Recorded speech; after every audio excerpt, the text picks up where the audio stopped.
ایک مرتبہ کسی نے حجاج کے بارے میں حضرت ابو ہریرہ کی بارگاہ میں کچھ باتیں کی، اور وہ باتیں کچھ زیادہ تھی، حالانکہ حجاج تھا ظالم، جابر، بدترین آدمی تھا، کئی صحابہ کا قاتل ہے حجاج کئی صحابہ کا قاتل ہے۔ حضرت سیدنا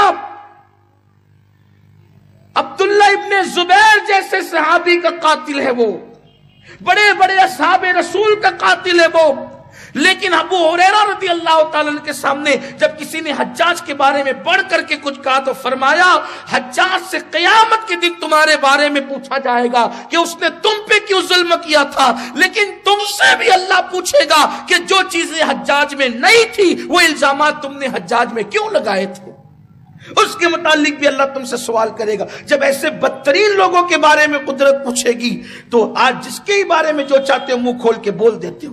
کسی کی بیٹی پہ الزام لگا دیا کہ وہ تو فلانی کے ساتھ ہے، وہ تو فلاں کے ساتھ ہے، کسی کے بیٹے پہ الزام لگا دیا، کسی کی ماں پہ الزام لگا دیا، کسی کی بہن پہ الزام لگا دیا، آئے ہوئے رشتوں کو ورگلا کر کے بہکا دیا۔ یہ سب کیا ہو رہا ہے؟ یہ جو کچھ ہو رہا ہے مسلم محلوں میں ہو رہا ہے۔ کیا کافروں کے یہاں سے بھی ایسی رپورٹ آتی ہے کہ رشتے آئے تھے اور محلے والوں نے توڑوا دیے؟ یہاں تو حال یہ ہے، وہ مسلمان جو جمعہ کی نمازیں پڑھے، وہ مسلمان جو زبان سے درودیں پڑھے، وہ مسلمان جو زبان سے کلمے پڑھے، ان کو ہو کیا گیا ہے کہ کسی کے گھر آنے والے رشتے ان کو برداشت نہیں ہوتے اور جا کر کے جھوٹی سچی باتیں لگا کے ورگلا دیتے ہیں۔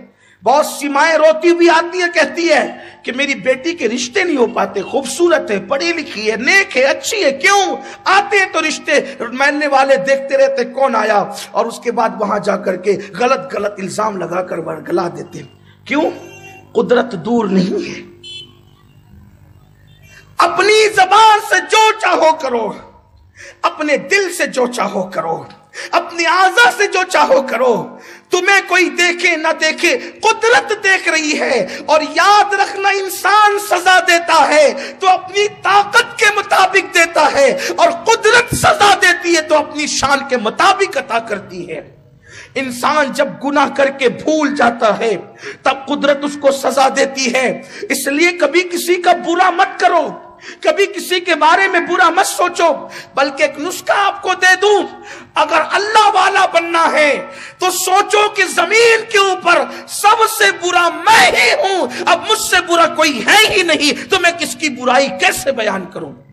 یہ وہ نسخہ ہے، یہ وہ نسخہ ہے کہ راتوں کی رات بھر کی نفل عبادتیں تمہیں اس مقام پر نہیں پہنچا سکتی جو یہ تصور تمہیں وہاں تک پہنچائے۔ یہ وہ چیز ہے، دنیا میں آپ کا جھگڑا ہی سب سے ختم ہو جائے گا جس دن آپ نے محسوس کیا کہ میں روئے زمین کا سب سے برا انسان۔ عاجزی کہتے ہیں اس کو، انکساری کہتے ہیں اس کو، عجز و نیاز کہتے ہیں اس کو، اور یہی چیز غوث پاک بتانا چاہتے ہیں کہ ولی تقوی کی تعریف ہے کہ وہ جیسے گناہ صغیرہ کبیرہ چھوڑ دے، مشتبہ چیزیں چھوڑ دے، غیبت بھی چھوڑ دیتا۔ سیدنا امام اعظم ابو حنیفہ فرماتے ہیں کہ اللہ میری مغفرت کر دے گا۔ لوگوں نے کہا کیسے کر دے گا؟ ارشاد فرماتے ہیں زندگی میں کبھی کسی کی غیبت نہیں کی، اور میں سمجھتا ہوں کہ شاید ہی ہماری زبانیں بچی ہو کہ ہم نے کسی کی غیبت چھوڑی ہو، سب کی غیبت کر ڈالی، بھلتا کہ جس کے گھر دعوت میں جاتے اس کی بھی کر ڈالی، نمک تو کم ڈالا اور چٹنی تو کم ڈالی تو مرچی تو کم، بیچارے نے کھلایا اتنی محنت سے، اس کی بھی غیبت کر ڈالی۔ یہ میری قوم کا حال ہے۔ پھر لوگ کہتے ہیں مولانا مصیبت کیوں آتی ہے؟ تم پر نہیں آئے گی تو کس پر آئے گی؟ میرے جملے تلخ ہو تو معاف کر دیا کرے، لیکن اگر مصیبت ہم پر نہیں آئے گی تو کس پر آئے گی؟ وہ کہتے نا اونٹ تیری کون سی کل سیدھی، وہی حال ہو گیا۔ کون سی کل سیدھی اپنی؟ کہاں ہم اسلام پر ہیں، کہاں ہم شریعت پر ہیں، کہاں ہم دین پر ہیں؟ غیبت ہم کریں، حسد ہم کریں۔ غوث پاک فرماتے غیبت چھوڑے تو متقی ہے، دل صاف رکھے تو متقی ہے۔ حسد سے دل پاک ہو تو متقی ہے۔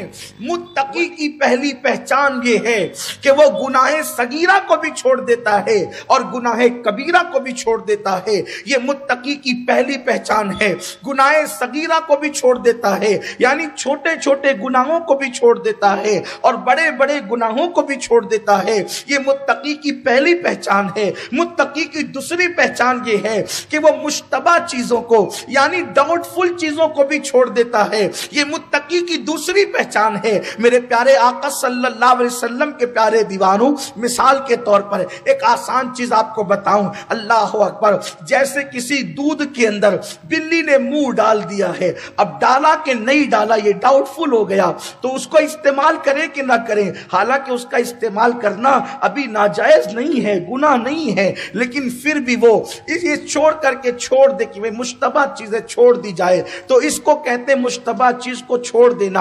اسی طریقے سے میرے پیارے آقا صلی اللہ علیہ وسلم کے پیارے دیوانوں، کسی کے گھر کھانا آ رہا ہے، کسی کے گھر سے کھانا آ رہا ہے، اب یہاں پر انسان کو ڈاؤٹ ہو گیا کہ یہ حلال سے آیا کہ حرام سے آیا، شک پڑ گیا، ایسی حالت میں شک والی چیز کو چھوڑ دینا، اس کا نام تقویٰ ہے۔ حالانکہ شک کی بنیاد پر کوئی چیز ناجائز نہیں ہوتی، شک کی بنیاد پر کوئی چیز حرام نہیں ہوتی، لیکن اللہ والے مشکوک چیزوں کو بھی ترک کر دیا کرتے ہیں، اس کا نام تقویٰ ہے۔